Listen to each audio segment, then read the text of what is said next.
ఆంధ్రప్రదేశ్ ముఖ్యమంత్రి చంద్రబాబు నాయుడు, ఉప ముఖ్యమంత్రి పవర్ స్టార్ పవన్ కళ్యాణ్ ఈ రోజున వాళ్ళు దేశ రాజకీయాల్లో చక్రం తిప్పుతున్నారు.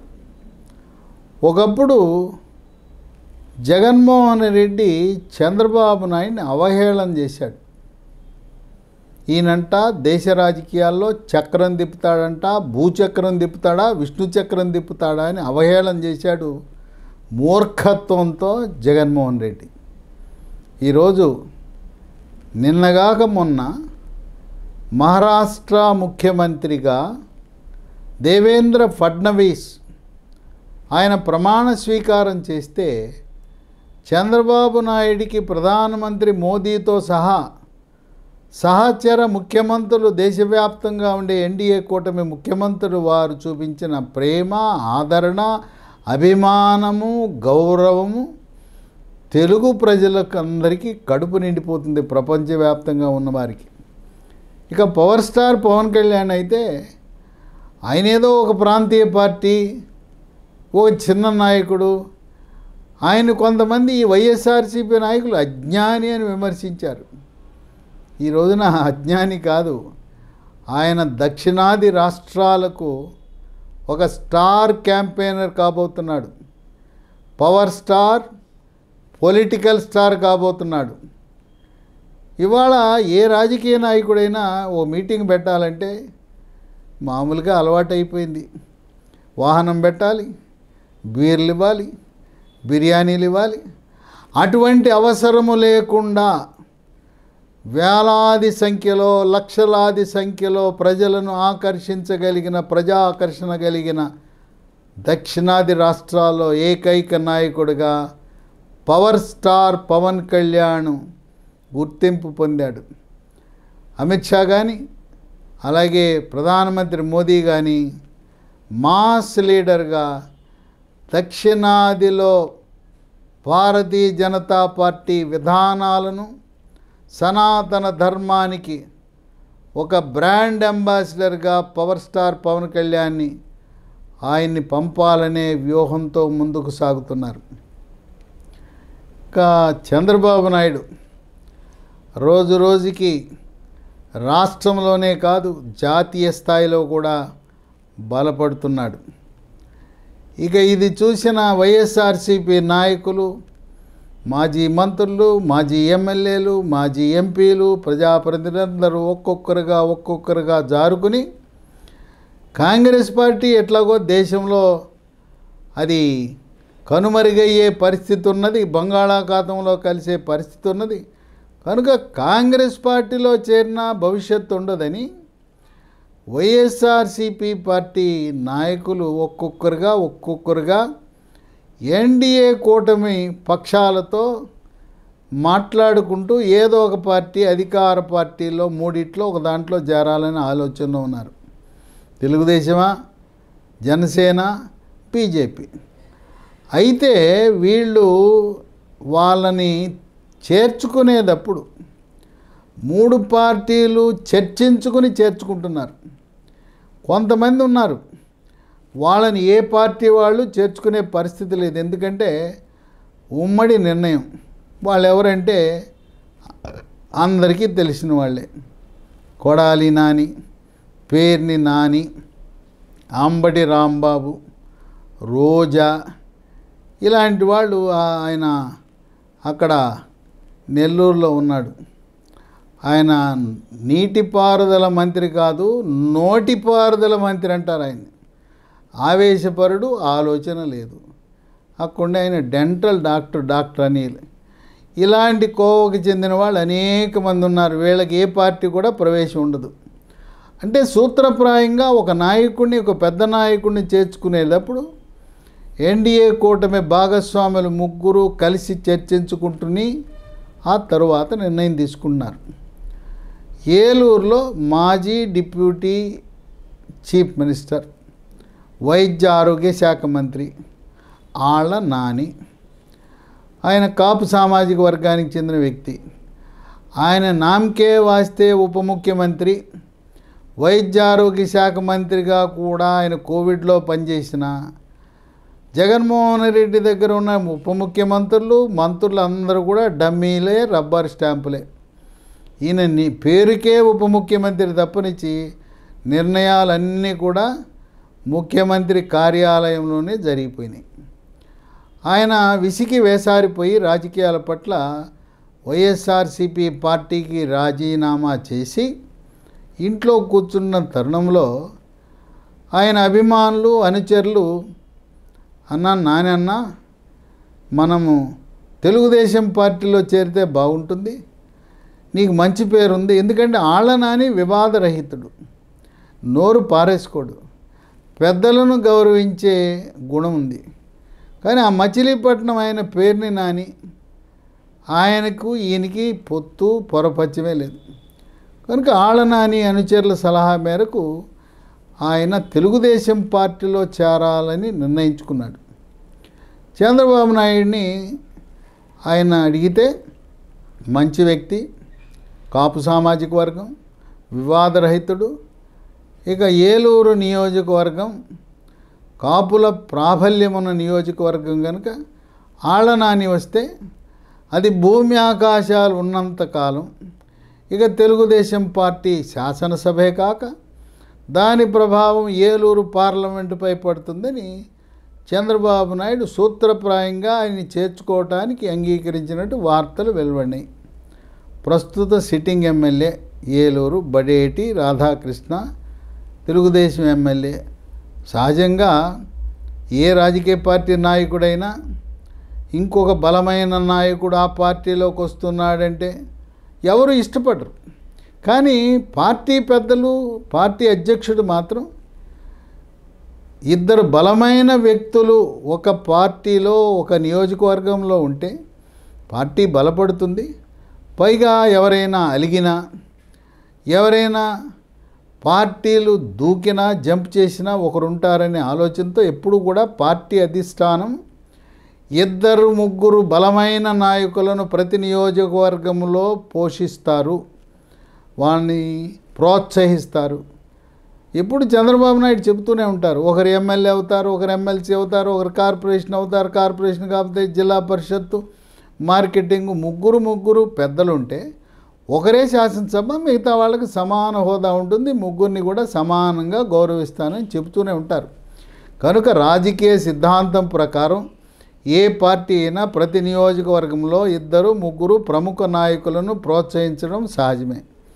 బడేటి రాధాకృష్ణ ప్రజలు ఒప్పుకోవట్లేదండి, మన మీద కేసులు పెట్టారని రకరకాలుగా ఆయన వ్యతిరేకతను వ్యక్తపరిచిన కొంతకాలం సమయం ఇస్తారు.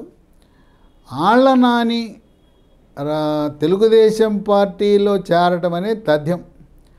ఎవరొద్దన్నా ఎవరు ఆపినా చంద్రబాబు నాయుడు పార్టీ ప్రయోజనాల దృష్ట్యా నిర్ణయం తీసుకుంటారు.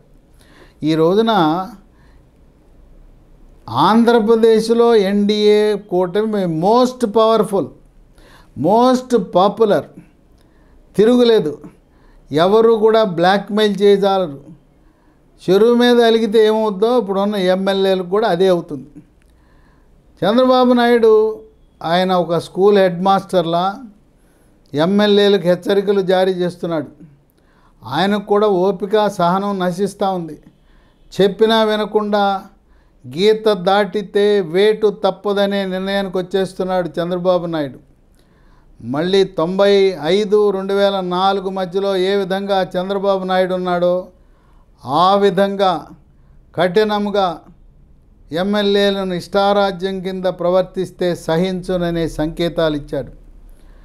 ఇక వాళ్ళ పనితీరు గురించి ప్రతి 3 నెలలకు ఐవీఆర్ఎస్ సర్వే ప్రజలలో వారి యొక్క పలుకుబడి పనితీరుని ఎప్పటికప్పుడు బేరేజ్ వేస్తూ పోలీసు నిఘా వ్యవస్థ మీద పూర్తిగా ఆధారపడకుండా కొంతమంది ప్రత్యేక టీములను పెట్టి ప్రతి ఎమ్మెల్యే యొక్క పనితీరును అంచనా వేస్తూ ఉన్నాడు.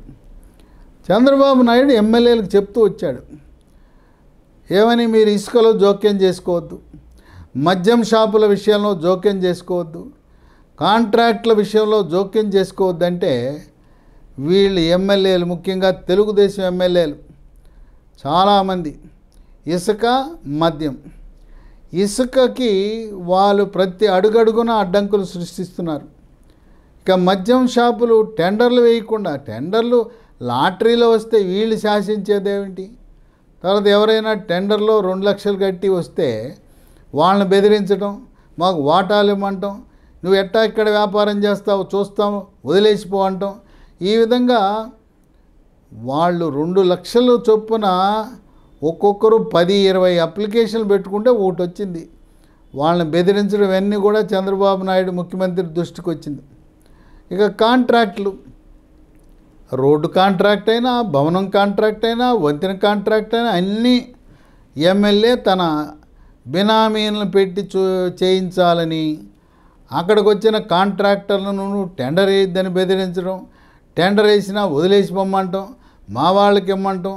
పూర్తిగా ఎమ్మెల్యే ఏదో ఆయన సామంతరాజు అనే విధంగా కొంతమంది ఎమ్మెల్యేలు ప్రవర్తిస్తున్నారు. వాళ్ళు ఏమనుకుంటున్నారంటే నేను లేకపోతే ప్రభుత్వమే ఉండదేమో అనుకున్న, అటువంటిది ఏమీ లేదు. చంద్రబాబు నాయుడు 3వ కన్ను తెరవబోతా ఉన్నాడు. దాని పర్యవసానం ఏం కాబోతుంది? ఇప్పుడు ఉన్న 164 ఎమ్మెల్యేల్లో 135 మంది తెలుగుదేశం వాళ్ళు, 8 మంది బీజేపీ వాళ్ళు చక్కగా క్రమశిక్షణతో పనిచేస్తున్నారు. వాళ్ళకి స్వయం నిఘా వ్యవస్థ ఉంది. ఆర్ఎస్ఎస్ వాళ్ళు ఎప్పటికప్పుడు ఎమ్మెల్యేలు నాయకుల యొక్క పనితీరుని బ్యారేజ్ వేసి పార్టీకి అందిస్తూ ఉంటారు సమాచారం. జనసేన ఎమ్మెల్యేలు, జనసేన నాయకులు పవర్ స్టార్ పవన్ కళ్యాణ్ యొక్క ఆజ్ఞలు శిరసావహిస్తూ అవినీతికి దూరంగా ఉంటూ చంద్రబాబు నాయుడు ఇచ్చిన ఆదేశాలను తూచా తప్పకుండా పాటిస్తున్నారు. ఇచ్చింది ఎవరంటే తెలుగుదేశం ఎమ్మెల్యేలు. ఇక దానికి వేటు తప్పదు అనే సంకేతాలు కనపడుతున్నాయి. ఈ 164 మందిలో ఉన్న 135 ఎమ్మెల్యేలో దాదాపు 45 మంది ఎమ్మెల్యేలపై వేటు పడబోతా ఉంది 2029లో. 2029లో జమిలి ఎన్నికలు జరగబోతూ ఉన్నాయి. జమిలి ఎన్నికలు జరిగే సమయంలో 3వ వంతు మహిళలకు రిజర్వేషన్ చేయబోతున్నారు. అంతేకాదు 175 నియోజకవర్గాలు 225 నియోజకవర్గాలు కాబోతున్నాయి. 2027 నాటికి నియోజకవర్గాల పునర్విభజన జరిగి కొన్ని మండలాలు అటు ఇటు మారి ప్రస్తుతం అన్న ఎమ్మెల్యే సీటు కోల్పోయే అవకాశం కనపడుతుంది. పైగా చంద్రబాబు నాయుడు యువతరాన్ని, నూతన తరాన్ని ప్రవేశపెట్టాలనే ఆలోచనతో ఏ విధంగా అయితే బీజేపీ వాళ్ళు 70 ఏళ్ళు దాటిన వాళ్ళకి సీట్లు లేవంటారో, ఈయన 60 ఏళ్ళు దాటిన సీనియర్లకు స్వస్తి చెప్పి నీ కొడుకునో, కోడలనో, అల్లుడినో, మనవడినో, మనవరాలనో యువతరాన్ని ప్రవేశపెట్టమని చెప్పే పరిస్థితి రాబోతూ ఉంది. ఈ మద్యము, ఇసుక కాంట్రాక్టుల విషయంలో ఎవరైతే గీత దాటుతున్నారో వాళ్ళందరికీ వేటు తప్పదు. అప్పుడు ఏం చెప్తారంటే మహిళా రిజర్వేషన్ వచ్చింది, నీకు ఏదైనా నామినేటెడ్ పదవి ఇస్తానంటారు. ముఖం మీద ఏం చెప్పరు ఆయన. మహిళా రిజర్వేషన్ వచ్చింది కదా, మహిళకి వెళ్ళిపోయిందంటారు. లేదు ఈ మండలాల పునర్విభజన జరగడం వల్ల నీకు సరైన మండలాలు కాదు, నీకు గెలుపు అవకాశాలు ఉండవు అని కొత్త వారికి ఇచ్చే అవకాశం ఉంది. ఇక్కడ 50 ఎమ్మెల్యే సీట్లు పెరుగుతున్నాయి. ప్రతి పార్లమెంట్లో 7 శాసనసభ స్థానాల బదులు 9 అవుతాయి. ఇదే కాకుండా లోక్సభ సీట్లు కూడా పెరిగే ప్రతిపాదన ఉంది. ప్రస్తుతం 543 సీట్లు ఉన్నాయి. ఇంకో 210 సీట్లు పెరుగుతాయి అనే ఊహాగానాలు ఉన్నాయి. 753 అవుతాయి. ఎందుకంటే నూతన పార్లమెంటు భవనములో ఈ 753 కూర్చోవడానికి కావలసిన ఏర్పాట్లు చేశారు. అందువల్ల ఆంధ్రప్రదేశ్ రాష్ట్రంలో మరొక 4 నుంచి 5 లోక్సభ సీట్లు పెరిగినా ఆశ్చర్యం లేదు. అందువల్ల ఈ రోజున కొంతమంది వెర్రవీగుతున్నారు. అవినీతి ఏ స్థాయికి వెళ్ళిందంటే అధికారులు, రెవెన్యూ, పోలీసు, ఇతర శాఖల అధికారులను వాళ్ళ నియోజకవర్గంలో నియమించడానికి లెటర్లు ఇవ్వడానికి కూడా డబ్బు తీసుకున్నారనే సమాచారం ప్రభుత్వం వద్దకు, చంద్రబాబు నాయుడు వద్దకు చేరింది. ఎమ్మెల్యేల పనితీరుని ప్రత్యక్షంగా పరోక్షంగా అన్ని వర్గాలలో కెమెరాలో బంధించి వేశాడు చంద్రబాబు నాయుడు. కొంతమంది ఎన్ని హెచ్చరికలు జారీ చేసినా బెల్ట్ షాపుల జోలికి వెళ్తున్నారు, పంచాయతీల జోలికి వెళ్తున్నారు. అంటే పంచాయతీ అంటే వ్యక్తిగత ద్వేషాలు, గ్రూపులు, వాళ్ళను ప్రోత్సహించడం. మొన్న ఎన్డీఏ కూటమిలో ఉండే బీజేపీ, తెలుగుదేశం, జనసేన ఈ అభ్యర్థుల ఎంపిక సమయంలో భారతీయ జనతా పార్టీ హైకమాండ్ దగ్గర కొండ బద్దలు కొట్టినట్టు చెప్పారు. ఒక నలుగురు అసలు మాకు రాష్ట్రంలో ఎక్కడా పోటీ చేసే అవకాశం ఇవ్వద్దని కరాఖండిగా ప్రధానమంత్రి మోదీకి, అమిత్ షాకి చెప్పడం జరిగింది. ఈ నలుగురు ఘనులు వైఎస్ఆర్సీపీ జగన్మోహన్ రెడ్డికి అనుకూల ధోరణిలో ప్రకటనలు ఇవ్వటము, ఎప్పటికప్పుడు జనసేన, బీజేపీ, తెలుగుదేశం పార్టీల మధ్య పొత్తు ఉండదని చెప్పటం, తప్పుడు సమాచారం ఇచ్చి వాళ్ళు జగన్మోహన్ రెడ్డి దగ్గర తులమో ఫలమో తీసుకున్నారనే ఆరోపణలు కూడా ఉన్న నలుగురిని దూరం పెట్టేశారు. మొఖమాటం లేకుండా చెప్పారు. ఒక నాయకుడు పల్నాడు జిల్లాలో జన్మించి ఉత్తరాంధ్రలో పాగా వేసి విశాఖపట్నం సీటు కోసం ఆశించాడు. ఇంకొక ఆయన ఉభయ గోదావరి జిల్లాలకు చెందిన బీజేపీ నాయకుడు. మరొక వ్యక్తి రాయలసీమకు చెందిన అనంతపురం జిల్లాకు చెందిన బీజేపీ నాయకుడు. ఇంకొక నాయకుడు మహారాష్ట్ర నుంచి వచ్చిన ప్రచారకు ఆర్ఎస్ఎస్, ఆయన తెలుగు రాష్ట్రం ఆంధ్ర రాష్ట్రంలో పాగా వేసి ఆయన కూడా జగన్మోహన్ రెడ్డికి వత్తాసు పలకటం ప్రారంభించాడు. ఈ నలుగురు మాకు వద్దు, వీళ్ళ వల్ల మాకు నష్టం జరుగుతుంది, రాష్ట్ర ప్రజలు ఈ నలుగురిని అసహించుకుంటున్నారనే అంశాన్ని కరాఖండిగా భారతీయ జనతా పార్టీ అధిష్టానానికి తెలియజేయటం జరిగింది. జనసేన, తెలుగుదేశం, బీజేపీ 3 పార్టీల వారు కూడా తెలియజేయటం జరిగింది. అంత కరాఖండిగా ఉన్నప్పుడు ఈ తెలుగుదేశం పార్టీ ఎమ్మెల్యేల అవినీతి వల్ల, వాళ్ళ కుటుంబ సభ్యుల వల్ల జోక్యం వల్ల, పక్కనుండే నియోజకవర్గాల్లో ఉండే వారికి కూడా గెలుపు అవకాశాలను ప్రభావితం చేస్తాయని జనసేన అధినేత power star Pawan Kalyan, BJP party వాళ్ళు కూడా ఈ తెలుగుదేశం పార్టీ ఎమ్మెల్యేలు ఎవరైతే బరి తెగించి అవినీతికి, అక్రమాలకు, అరాచకాలకు పాల్పడుతున్నారో వాళ్ళు ఉండటం వల్ల మన ఎన్డీఏ కూటమికి చెడ్డ పేరు వస్తుందని చెప్పే అవకాశాలు కనపడుతున్నాయి. రాబోయే ఎన్నికల్లో 4 పార్లమెంట్ సీట్లు లోక్సభ పెరిగితే 1 బీజేపీకి ఇచ్చిన, 2 జనసేనకి, 1 తెలుగుదేశం తీసుకుంటారు. అంటే ఇప్పుడు 6 పోటీ చేసింది బీజేపీ, 3 గెలిచింది. ఈసారి 7 లోక్సభ సీట్లో పోటీ చేసే అవకాశం ఉంది. జనసేన ప్రస్తుతం 21 అసెంబ్లీలు పోటీ చేసింది, 21 గెలిచింది. 29 ఎన్నికల్లో 30 వరకు జనసేనకి ఇచ్చే అవకాశాలు కనపడుతున్నాయి. ఆ విధంగా ఎన్డీఏ కూటమి మళ్ళీ పోటీ చేయబోతూ ఉంది. ఈ 3 కలిసి పోటీ చేస్తారు. ఇప్పుడు నడుస్తున్న ప్రభుత్వము 10 సంవత్సరాల ప్రభుత్వం. చంద్రబాబు నాయుడికి బాగా కనువిప్పు కలిగింది.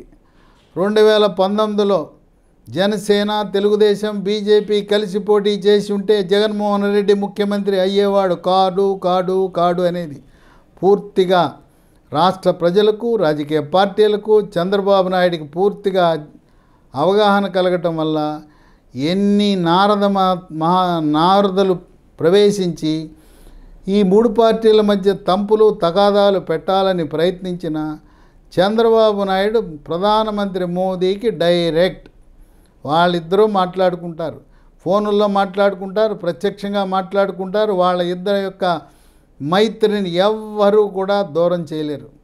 అలాగే పవర్ స్టార్ పవన్ కళ్యాణ్ కూడా చంద్రబాబు నాయుడు దగ్గర ఆయన రాజకీయ అనుభవాన్ని గడిస్తున్నాడు, ఆయన పరిపాలన దక్షణ నేర్చుకుంటున్నాడు.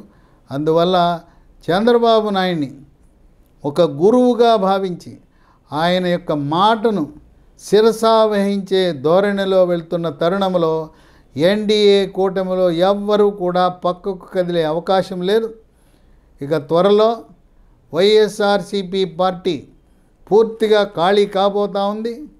అక్కడుండే నాయకులందరూ కూడా వివిధ ఎన్డీఏ కూటమిలో భాగస్వామ్య పక్షాల్లో చేరిపోతారు.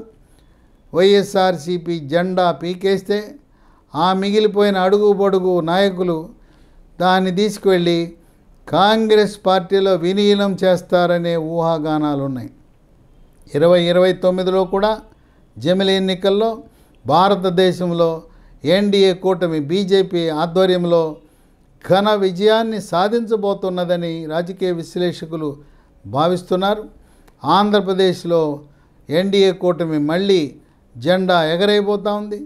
తెలంగాణ రాష్ట్రంలో కాంగ్రెస్ పార్టీ వాళ్ళు ఇచ్చిన హామీలన్నీ కూడా ఒక్కటి కూడా అమలు కాని పక్షంలో ప్రజలందరూ కూడా తెలంగాణ ప్రజలు ఒక్క అవకాశం, డబుల్ ఇంజిన్ సర్కార్, భారతీయ జనతా పార్టీకి అవకాశం ఇద్దాం, చూద్దాం. ఈ రోజున తెలంగాణలో భారతీయ జనతా పార్టీ రోజు రోజుకి పుంజుకుంటా ఉంది.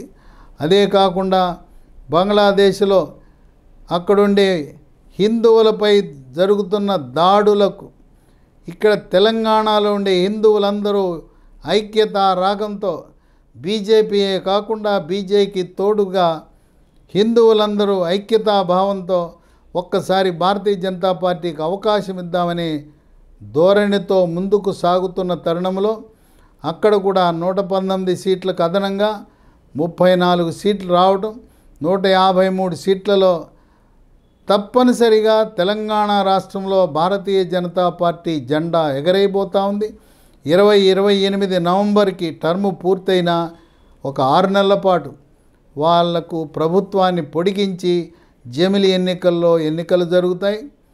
అక్కడ ప్రధానమంత్రి మోదీ బీజేపీ హైకమాండ్ ఇప్పటికే తెలంగాణ రాష్ట్రంలో మొదటి ముఖ్యమంత్రి బీసీ ముఖ్యమంత్రి అని ప్రకటించారు. ఆ బీసీ ముఖ్యమంత్రి జాబితాలో అన్ని సమర్థత, నాయకత్వ లక్షణాలు, రాజకీయ అనుభవం, ప్రభుత్వంలో నంబర్ 2 పార్టీలో నంబర్ 2గా పనిచేసిన అనుభవం ఉన్న ఈటెల రాజేందర్ని ముఖ్యమంత్రి చేస్తారని రాజకీయ విశ్లేషకులు భావిస్తున్నారు. మరి 4వసారి ఎన్డీఏ కూటమి అధికారంలోకి రాబోతూ ఉంది. కొంతమంది రాజకీయ పండితులు ప్రధానమంత్రి మోదీ అన్ని విషయాలలో భౌతికంగా, మానసికంగా, నిర్ణయాల పరంగా అన్నీ కూడా చాలా బాగా చేస్తున్నారు కనుక ఆయనకు వయస్సు అనేది అవరోధం కాబోదు. ప్రత్యేకంగా ఆయన కొరకు భారతీయ జనతా పార్టీ హైకమాండ్ సర్వసభ్య సమావేశం ఆయన్నే మళ్ళీ 4వసారి ప్రధానమంత్రిగా కొనసాగించాలనే తీర్మానం చేసే అవకాశం ఉందని రాజకీయ వర్గాల్లో విస్తృతంగా ప్రచారం ఉంది. ఆయనకి అంతా ఫిట్గా ఉన్నారు. Physical fit, mental fit, administrative fit, అన్ని ఫిట్నెస్లు ఉన్నప్పుడు ఆ 70 అనే వయస్సు అవరోధం కాబోదు. 4 సార్లు ప్రధానమంత్రిగా పనిచేసి మన భారతదేశాన్ని ఒక అగ్రరాజ్యంగా, అఖండ భారత్గా, వికసిత్ భారత్గా ప్రపంచ దేశాలలో గౌరవప్రదంగా నిలపాలనే సంకల్పంతో ఆయన ముందుకు సాగుతున్న తరుణంలో దక్షిణాది రాష్ట్రాలలో చంద్రబాబు నాయుడు, పవర్ స్టార్ పవన్ కళ్యాణ్ వారికి ప్రధానమంత్రి మోదీ, అమిత్ షాకు అండదండలుగా నిలబడి మేమున్నాం, ఎన్డీఏ కూటమి విస్తరణకు దక్షిణాదిలో మేము కంకణబద్దులై ఉన్నామని చెప్పి ముందుకు సాగుతున్నారు. అయితే ఈ ఎమ్మెల్యేలు, తెలుగుదేశం పార్టీ ఎమ్మెల్యేలు ఎవరైతే చంద్రబాబు నాయుడు ఆదేశాలను ధిక్కరించి ఇసుకలో మేమే, మద్యములో మేమే, కాంట్రాక్టుల్లో మేమే, అక్రమాలు అరాచకాలు మేమే, జనవరి 13, 14, 15న అక్కడ డబ్బు ప్రమేయం లేకుండా సాంప్రదాయ కోడి పందాలు వేసుకోవటం అనేది ఆనవాయితీ. అక్కడ కూడా ఎమ్మెల్యేలు రంగప్రవేశం చేసి మొత్తం ఎమ్మెల్యేల కనుసన్నల్లోనే ఇంకా కొంతమంది ఎమ్మెల్యేలు ఈ రోజున జూద గృహాలను ప్రోత్సహించడం అనేది చాలా దురదృష్టకరం. ఏది ఏమైనా ఈ గీత దాటిన తెలుగుదేశం ఎమ్మెల్యేలకు వేటు తప్పదని రాజకీయ విశ్లేషకులు భావిస్తున్నారు. చంద్రబాబు నాయుడు యొక్క ధోరణి వేలంపాట్లో 1, 2, 3 అన్నట్టుగా 1వ ఛాన్స్, 2వ ఛాన్స్, 3వ ఛాన్స్, ఇక అయిపోయింది 3వ ఛాన్స్ అవుట్. ఆయన ఏం చెప్పడు, నీకు నామినేటెడ్ పదవి ఇస్తాం, నిన్ను ఎమ్మెల్సీగా శాసనమండలిలో పంపిస్తామని చెప్పి ఆ శాసనసభ సీట్ని వేరే వాళ్ళకు కేటాయించటానికి ఆయన ఏమాత్రం వెనుకంజ వేయడు. మోదీ యొక్క అడుగు